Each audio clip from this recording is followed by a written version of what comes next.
আমরা অত্যাধিক বিদ্বানের কথা শ্রবণ করি, অত্যাধিক বিদ্বানের লেখা হয়তো পড়ি, কিন্তু কখনো কখনো সন্ত সাধুগণের লেখা এবং তাদের অনুভূতির কথা আমাদের জানা প্রয়োজন। এটি হচ্ছে মানব জাতির পক্ষে একান্ত প্রয়োজন। আমরা 84 লক্ষ যোনি অতিক্রম করেছি, আমরা বুঝতে পারিনি যে দেহটা কতটা কষ্ট করে প্রাপ্ত হয়েছি। তাই বলছেন যে 14 ভুবন আমরা অতিক্রম করেছি, 84 লক্ষ যোনি অতিক্রম করেছি, কিন্তু এই দেহটা পেয়ে তার সার্থকতা কখন আসবে? তখনই আসবে ব্রহ্মাণ্ড ভূমিতে কোনো ভাগ্যবান জীব গুরু কৃষ্ণ প্রসাদে পায় ভক্তিলতা বীজ। আনন্দ নিকেতনে আপনাকে স্বাগত জানাই।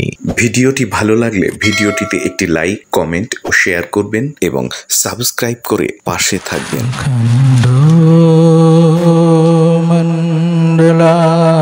মণ্ডলাকারং ব্যক্তং येन চরাচরং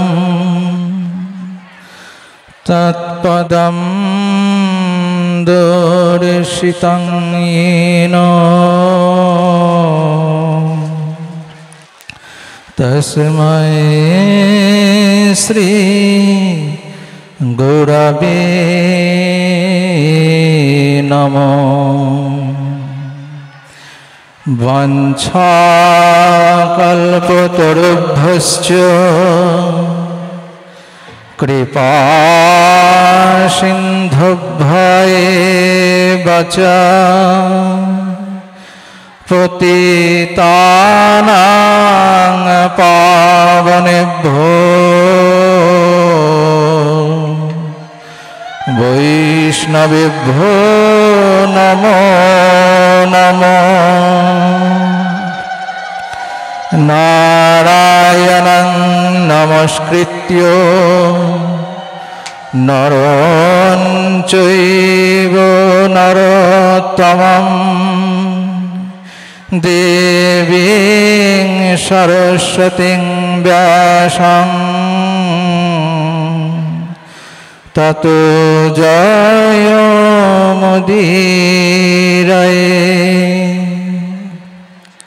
হে কৃষ্ণ করুণা সিন্ধো দীনবন্ধো জগৎপতে গোপীশ গোপিকাকান্ত শ্রীরাধাকান্ত নমস্তুতে। জয় রূপ সনাতন ভট্ট রঘুনাথ শ্রীজীব গোপাল ভট্ট দাস রঘুনাথ। এই ছয় গোসাইর করি চরণ বন্দন, যাহা হইতে বিঘ্ন নাশ অভীষ্ট পুরাণ। উপস্থিত সকল সুধী ভক্তমণ্ডলী এবং ভক্তিমতী মায়েদের শ্রীচরণে শ্রদ্ধা প্রণাম নিবেদন করছি। মঞ্চে উপবিষ্ট আচার্য পিতা, যার একান্ত আশীর্বাদের বলে আজ কিছু কথা বলবার প্রয়াস করছি, তার শ্রীচরণে শ্রদ্ধা প্রণাম নিবেদন করছি। সর্বোপরি নিতাই চাঁদ গৌরহরি শ্রী রাধা গোবিন্দের শ্রীচরণে প্রণাম জানাই।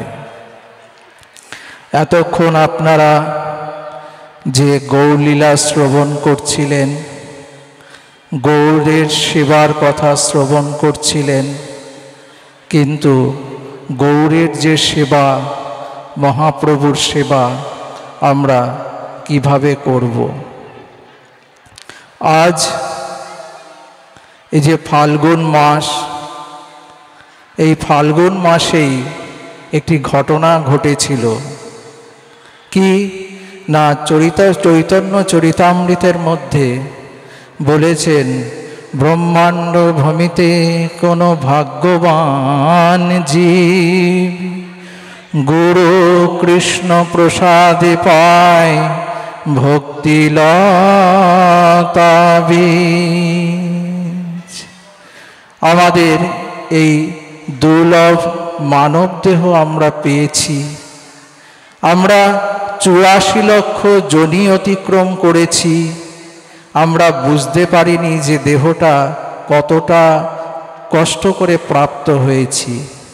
তাই বলছেন যে 14 ভুবন আমরা অতিক্রম করেছি, 84 লক্ষ যোনি অতিক্রম করেছি, কিন্তু এই দেহটা পেয়ে তার সার্থকতা কখন আসবে? তখনই আসবে ব্রহ্মাণ্ড ভূমিতে কোনো ভাগ্যবান জীব গুরু কৃষ্ণ প্রসাদে পায় ভক্তিলতা বীজ। অর্থাৎ মানব দেহ তো পেয়েছি, কিন্তু ভক্তিলতা বীজ প্রাপ্ত হব কি করে? এই ভক্তিলতা বীজ প্রাপ্তের আকাঙ্ক্ষায় কিন্তু আমরা বছর বছর এই কীর্তন আসরে আসি। আমরা বিভিন্ন ধর্মসভায় যাই, বিভিন্ন আমাদের যে অত্যন্তিক যে প্রচেষ্টা, কখন কোন ক্ষণে আমাদের মধ্যে সেই ক্ষণটি উপস্থিত হবে যেদিন আমরা এই ভক্তিলতা বীজকে প্রাপ্ত হতে পারব। আমাদের কখনো জানা নেই যে কখন আমাদের এই বিবেক জাগ্রত হয়ে আমাদের অন্তরে ভগবানের কৃপায় ওই ভক্তিলতা বীজ জাগ্রত হবে। আমরা নিরন্তর কীর্তন শ্রবণ করছি, শ্রবণ করলেও কি আমাদের অন্তরে ভক্তিলতা জাগ্রত হচ্ছে? যেখানেই থাকি না কেন, মূল বিষয় হচ্ছে যে যদি ভগবানকে সঠিকভাবে চিন্তন না করা যায়, কখনোই সেই কৃপা আমাদের ওপর অবতরণ করবে না। কংসের মথুরা থেকে সমস্ত সজ্জনগণ একে একে বিদায় নিয়েছেন। কংসের অত্যাচারে তারা সহ্য করতে না পেরে একে একে তারা মথুরা থেকে বিদায় নিয়েছেন, কিন্তু অক্রূর কিন্তু সেই মথুরাতেই রয়ে গেছেন। দাঁতে দাঁত চেপে তিনি একটি বিশ্বাস নিয়ে বসে আছেন যে একদিন ওই নাথ তিনি আসবেন, মাতা দেবকী এবং বসুদেবকে তিনি রক্ষা করতে একদিন না একদিন মথুরায় তিনি আসবেন। এই যে অন্তরের বিশ্বাস নিয়ে তিনি মথুরাতে পড়েছিলেন, কোন ক্ষণ কখন সেদিন আসে, হঠাৎ দেখা গেল সেদিন আগত। এই যে গুরু কৃষ্ণ প্রসাদে পায় ভক্তিলতা বীজ, এই যে ক্ষণটি কৃষ্ণের কৃপা কখন কিভাবে আমাদের ওপর বর্ষিত হবে সেটা কিন্তু বলা যাবে না। আমরা কীর্তন আসরে বসেও প্রাপ্ত না হতে পারি, কিন্তু আবার প্রাপ্তও হতে পারি। কখন যে ওই অন্তঃস্থল থেকে বিবেকের জাগরণ হবে এটা কিন্তু বলা খুব কঠিন। কারণ আমরা কি কীর্তন শোনার পর আমাদের অত্যন্তিক কোনো পরিবর্তন কি লক্ষ্য করা যায়? আমরা সংসারে যাই, আবার সংসারের মতনই মিশে যাই, কিন্তু আমাদের যে অদ্ভুত পরিবর্তন তখনই হবে যখন আমাদের সেই ক্ষণ আসবে, বিবেকের জাগরণ হবে। তাই অক্রূর তিনি কংসালয়ে বসেই কংসের একদিন আদেশ পেলেন যে তাকে বৃন্দাবনে যেতে হবে। তিনি এক ধনুর্যজ্ঞের আয়োজন করেছেন, সেখানে বলরাম কৃষ্ণকে আমন্ত্রণ জানাতে যেতে হবে। সে নারদের অনুপ্রেরণায় কংস যখন জানতে পারল যে বৃন্দাবনের শ্রীকৃষ্ণই হচ্ছে বসুদেবের সন্তান, তখন কংস যেন সঙ্গে সঙ্গে বসুদেবকে হত্যার জন্য উদ্যত হলো। তখন নারদই বললেন, তাকে হত্যা করে কি হবে? তাকে, সে তো তোমার শত্রু নয়, অষ্টম গর্ভের সন্তান শ্রীকৃষ্ণ, সে হচ্ছে তোমার শত্রু। তাকে তুমি তোমার মথুরাতে আমন্ত্রণ জানিয়ে তাকে হত্যা করবার ব্যবস্থা করো। এ নারদের, এবং নারদ সঙ্গে সঙ্গে গিয়ে ভগবানকেও গিয়ে সেই বিষয় বর্ণনা করে দিলেন যে ভগবান, তুমি এখনও এই লীলায়, রাসলীলায় তুমি মজে আছো, তোমার এখনও কিছু কর্তব্য করতে হবে। দেখুন ঋষিদের স্পর্ধা, ঋষিরা ঠিক করে দেন ভগবান কি করবেন না করবেন, তাকে স্মৃতিচারণ করিয়ে দেন যে তার এখনো কত কর্ম বাকি। তাই কংসের চিন্তা করলেন যে কাকে পাঠানো যায়, কিভাবে তাকে মথুরায় আমন্ত্রণ করা যায় এবং তাকে হত্যা করার একটি ব্যবস্থা কংস আয়োজন করল এবং মথুরা থেকে অক্রূরকে বৃন্দাবনে পাঠানোর একটি ব্যবস্থা করলেন। সেই প্রাতঃকাল, সেই দিনটি ছিল এই ফাল্গুন মাসের কৃষ্ণা দ্বাদশী তিথি। এই ফাল্গুন মাসে অক্রূর সেই মথুরাপুরী থেকে কোনো ক্রমে যখনই তিনি আদেশ পেলেন, তার অন্তরে এক অদ্ভুত আনন্দ বিচলিত হলো। এতদিন পরে সেই প্রাণনাথের তিনি দর্শন পাবেন, যার লালসায়, যার কথা তিনি এতদিন চিন্তা করেছেন। সকাল হতেই তিনি রথে রওনা হয়েছেন। অতি সকাল, তিনি পারণ পর্যন্ত করবার অবসর পাননি। কখন তিনি ওই বৃন্দাবনে যাবেন, রথে রওনা হয়েছেন। মনে মনে চিন্তা করছেন যে কি এমন সৎকর্ম আমি করেছি যে আমি তার দর্শন করতে পারছি, কি এমন দান করেছি, কি এমন আমি কর্ম করেছি যার বলে আজ আমি কংসেরই আদেশে সেই ব্রজভূমিতে যাচ্ছি, প্রাণনাথের দর্শন পাব। তাকে দেখতে কেমন? তিনি তো অক্রূর তো কখনো তাকে দর্শন করেননি, তিনি খালি শ্রবণ করেছেন ভগবানের লীলা কথা। ব্রজভূমি থেকে যারা আসতেন তাদের কাছে শ্রবণ করেছেন তাদের কথা, ভগবানের কথা।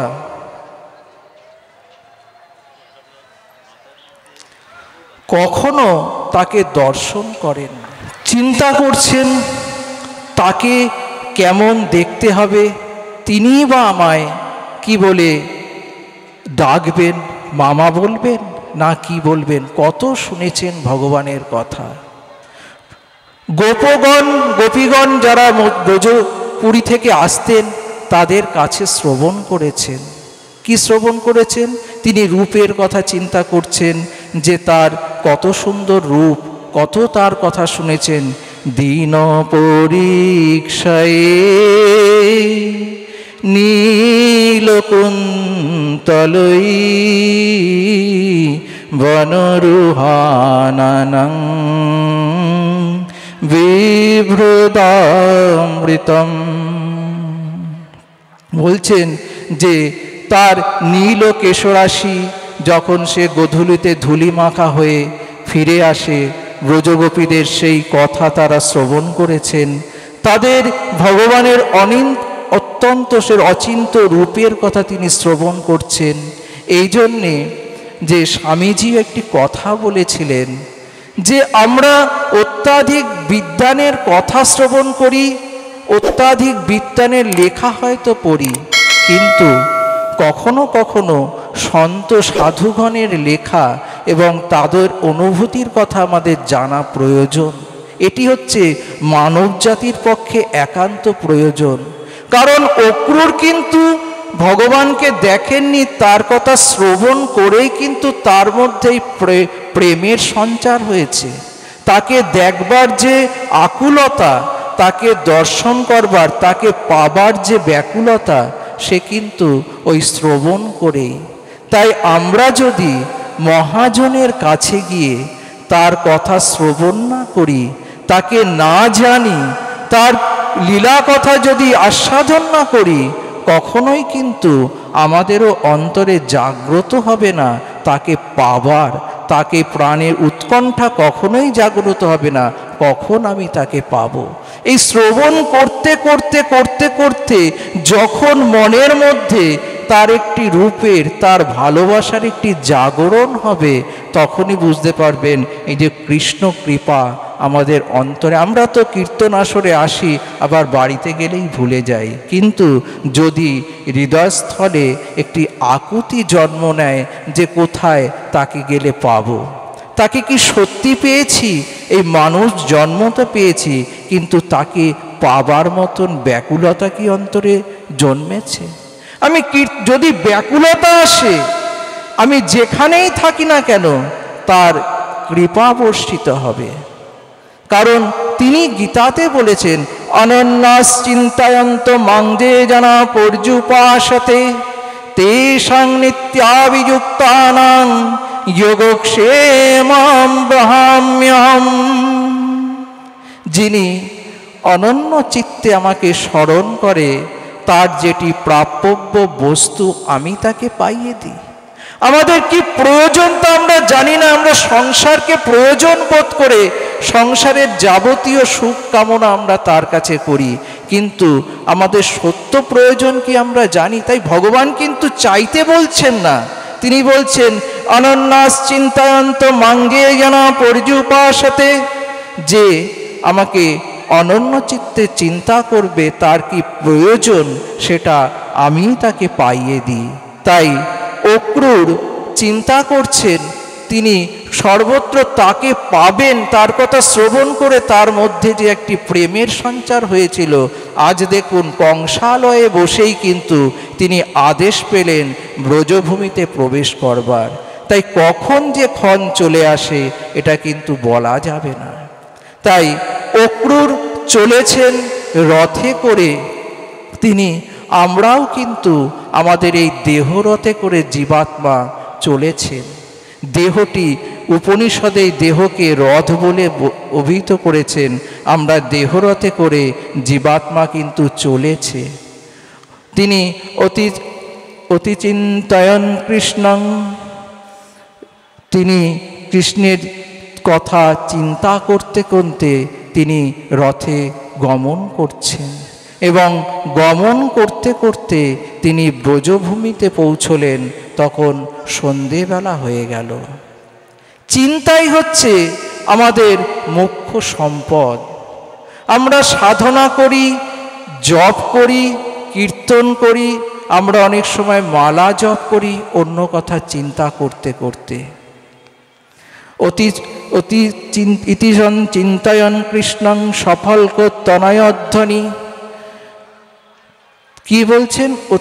অতিশন চিন্তয়ন কৃষ্ণং সফলকোত্তনয়ধ্বনি, তিনি কৃষ্ণ কথা, কৃষ্ণ লীলা কথা চিন্তন করতে করতে, সফলকোত্তনয়ধ্বনি মানে তিনি অক্রূরজি সফলকোত্তনয়, তিনি চিন্তা করতে করতে রথের মধ্যে মধ্যে চলছেন। দেখুন একটি অদ্ভুত রূপকার এখানে রচিত হয়েছে।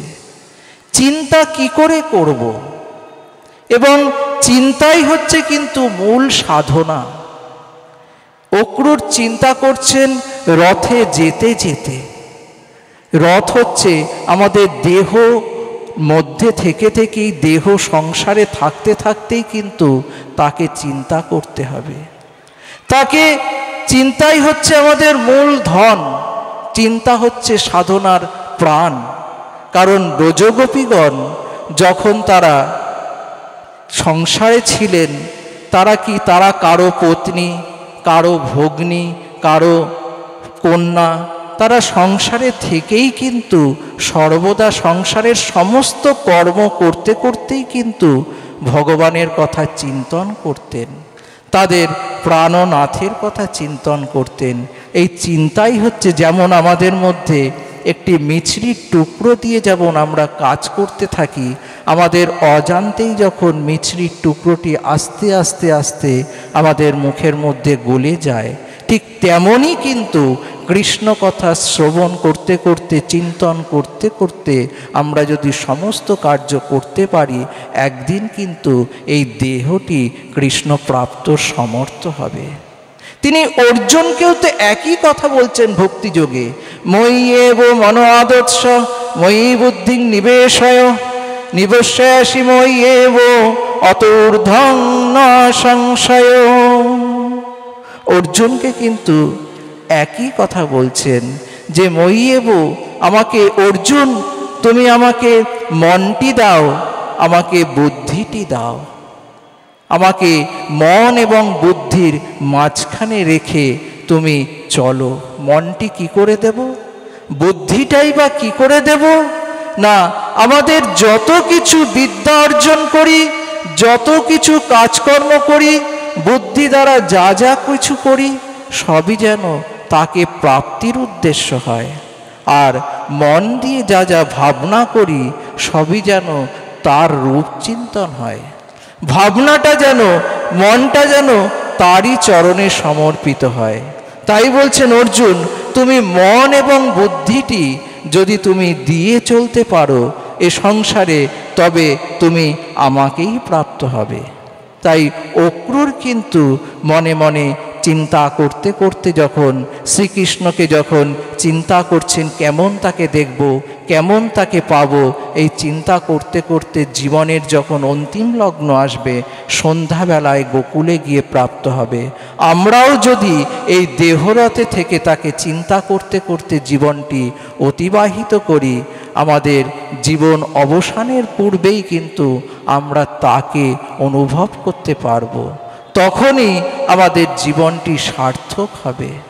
তিনি ব্রজভূমিতে যখন পৌঁছলেন, তখন ব্রজভূমি দূরে দেখলেন যে সকল বন ধূলি সমস্ত কিছু অবলোকন করে তিনি ধন্য হয়ে গেলেন, আপ্লুত হয়ে গেলেন। তিনি চিন্তা করছেন, ধন্য এই বৃক্ষ সকল যারা ভগবানকে যাতায়াতের পথে ছায়া প্রদান করে, ধন্য এই ব্রজগোপীগণ যাদের ঘরে ভগবান মাখন চুরি করেন, ধন্য এই ব্রজবালকগণ যারা ভগবানের খেলার সাথী। সমস্ত কিছু তিনি এক রোমাঞ্চিত হয়ে গেলেন যখন গোকুলে গিয়ে পৌঁছলেন, এবং তার চোখের সামনে ভগবানের চরণ চিহ্ন আবির্ভূত হলো। দেখলেন ওই ধুলির মধ্যে ভগবানের জব এবং অঙ্কুশ চিহ্ন যুক্ত ভগবানের চরণ। অদ্ভুত ভাগবতের এই উপক্রমটি যে জীবনের রথে চলতে চলতে যদি চিন্তাটা ঠিক মতন চালানো যায়, চিন্তাই হচ্ছে প্রাণ, চিন্তা যদি ঠিক মতন করা যায়, আমরা চিন্তা করি, সেই চিন্তা আমাদের জীবনে চিতা হয়ে দাঁড়ায়, সেই চিন্তা থেকে আমাদের জীবনটি দগ্ধ হয়ে যায়, ত্রিতাপ জ্বালার উদ্ভব হয়। কিন্তু সেই চিন্তার প্রাণকেন্দ্র যদি গোবিন্দ হয়, যে কথা এতক্ষণ আপনারা লীলা কীর্তনও, তাকে সেবা করবেন, গরু সেবা করবেন। কি করে? ভগবানের সেবা, তার চিন্তা এবং তার যে পথ তিনি বলে দিয়ে গেছেন, সেই পথে অনুসরণ করে চলাই হচ্ছে তার সেবা। গুরু মহাত্মাগণের সেবা আমরা কি করতে পারবো? তাদের কি প্রয়োজন আছে? তাদের না খাদ্যের প্রয়োজন, না তাদের কোনো রকম সহায়তার প্রয়োজন। গুরুকে কি করে সেবা করবেন? গুরু, আমরা যদি তাকে মন্ডা মিঠাই দেই, আমরা যে এই যে এত ভোগরাগের আয়োজন করে আমরা এত রকম ভোগ আয়োজন করি, যাদের জন্য ভোগ আয়োজন করি তারা কি কখনো ওই ভোগের অন্বেষণ করেছিলেন? না, তারা কৃষ্ণ অন্বেষণ করেছিলেন। তাদের কি ভোগ নিবেদন করে আমরা সেবা করতে পারবো? তাদের সেবা এবং তাদের চিন্তন হচ্ছে তাদের কথিত, তাদের নির্দেশিত পথে অনুগমন করা। তাদের যে পথ তারা অনুসরণ করে দিয়ে গেছেন, যেমন গীতাতে ভগবান অর্জুনকে যে পথ দেখিয়ে দিয়ে গেছেন, তিনি বারবার অর্জুনকে শাসন করেছেন এবং যে ভক্তিপথের অনুসন্ধান দিয়ে গেছেন, সেই পথেই তো চলতে তিনি বারবার নির্দেশ করছেন। মই এব মনোয়াধস্য মই বুদ্ধিং নিবেশয়, আমাকে তুমি কি দিয়ে সেবা করবে? আমাকে মন আর বুদ্ধিটা কি দিতে পেরেছ? গুরুচরণে কি আমরা মন বুদ্ধিটা দিতে পেরেছি? আমরা তো গুরুচরণে ভোগ লাগিয়ে প্রসাদ খাবার কথায় চিন্তা করি যে এই প্রসাদটা ভালো হয়েছে, আরও ভালো প্রসাদ দেবো না, স্বাদ আস্বাদন করি। তাহলে শুধু ভোগ লাগিয়ে কি তার সেবা করা যাবে? সেবা অত্যন্ত কঠিন। গুরু সেবা, ভগবানের সেবা অত্যন্ত কঠিন। তার নির্দেশিত পথে চলাটাই হচ্ছে তার সেবা, কারণ তিনি নির্দেশ দিচ্ছেন, আমাকে মনটি দাও, আমাকে বুদ্ধিটি দাও। আমরা বুদ্ধি দিয়ে কি তাকে বিচার করেছি? তাই যদি সত্য সত্যই মন ও বুদ্ধি যদি তাকে দেয়া যায়, আমরা অক্রূরের মতন এই রথে বসে আমরাও চলছি, আমরাও কংসালয় থেকে, কংস হচ্ছে অহংকার, অহংকারের ভূমি, একটি ভোগভূমি। কংসালয় হচ্ছে ভোগভূমি, আর গোধূলি হচ্ছে অমৃতলোক। আমরাও এই ভোগভূমি, অহংকারের এই ভূমি থেকে আমরাও সেই অমৃতলোকে যেতে পারবো, এই দেহরথে বসে যদি সর্বদা তাকে চিন্তা করি, তার নির্দেশিত পথে জীবনকে নিয়ে যেতে সমর্থ হই, তখনই কিন্তু ওই কৃষ্ণের কৃপাটি নেমে আসবে। আজকের যেমন অক্রূরের জীবনে ওই পদচিহ্নটি তার সামনে প্রকটিত হলো, যে ব্রহ্মাণ্ড ভূমিতে কোনো ভাগ্যবান জীব গুরু কৃষ্ণ প্রসাদে পায় ভক্তিলতা বীজ। এই যে গুরু কৃষ্ণের কৃপা তখনই হবে যখন আমরা তাদের অনুসন্ধিত পথে, তাদের পথে নির্দেশিত করে চলব। তাই যখন তিনি তার চরণ চিহ্ন দেখতে পেলেন, তিনি আপ্লিত হয়ে লাভ দিয়ে নামলেন এবং সাষ্টাঙ্গে প্রণাম করলেন, ধুলি তুলে মাথায় দিলেন। তাতেও হলো না, তিনি রজস্নান করে আনন্দিতে আপ্লুত হয়ে গেলেন। এই হচ্ছে প্রাপ্তি। অক্রূর আনন্দিত হয়ে গেলেন, ভগবানের কথা চিন্তা করতে করতেই আগে তার চরণ ধুলি প্রাপ্ত হয়ে গেলেন। তাই এখানে পরীক্ষিত সুখদেব মহারাজ একটি সুন্দর কথা বলেছিলেন, যে অহংকারের ভূমি থেকে এইভাবে কৃষ্ণ চিন্তা করতে করতে মনুষ্যলোক যখন এই ব্রজভূমি প্রাপ্ত হবে, এইটি হচ্ছে মনুষ্য জীবনের প্রকৃত সার্থকতা। আমাদের যে দুর্লভ মনুষ্য জন্ম পেয়েছি, তার প্রকৃত সার্থকতাই হচ্ছে তাকে সদা সর্বদা চিন্তনের মাধ্যমে তার কাছে গিয়ে পৌঁছনো, তার কৃপার উপযুক্ততা হওয়া, আমরা পাত্রতাকে উপযুক্ত করে তোলা।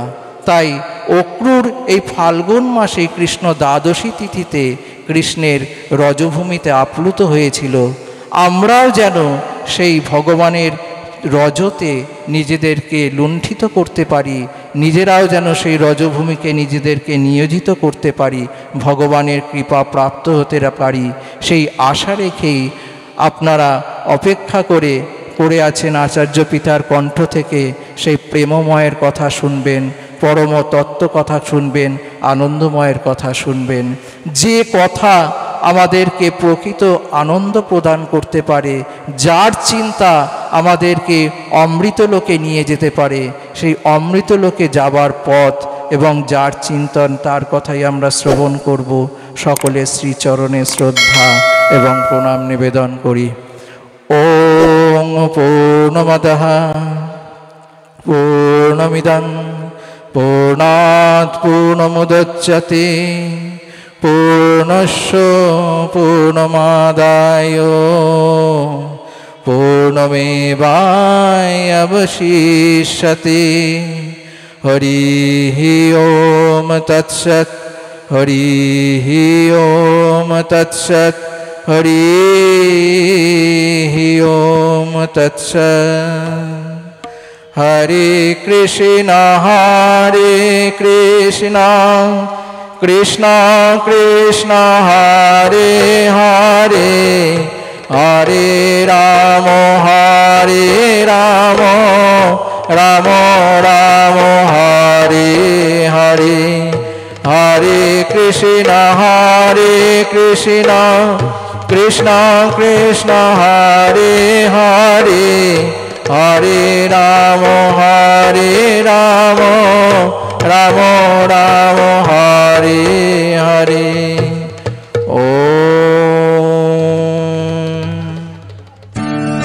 আপনাদের কাছে একটি ছোট্ট অনুরোধ, এই ধরনের আরো ভিডিও দেখতে চ্যানেলটিকে এখনই সাবস্ক্রাইব করুন।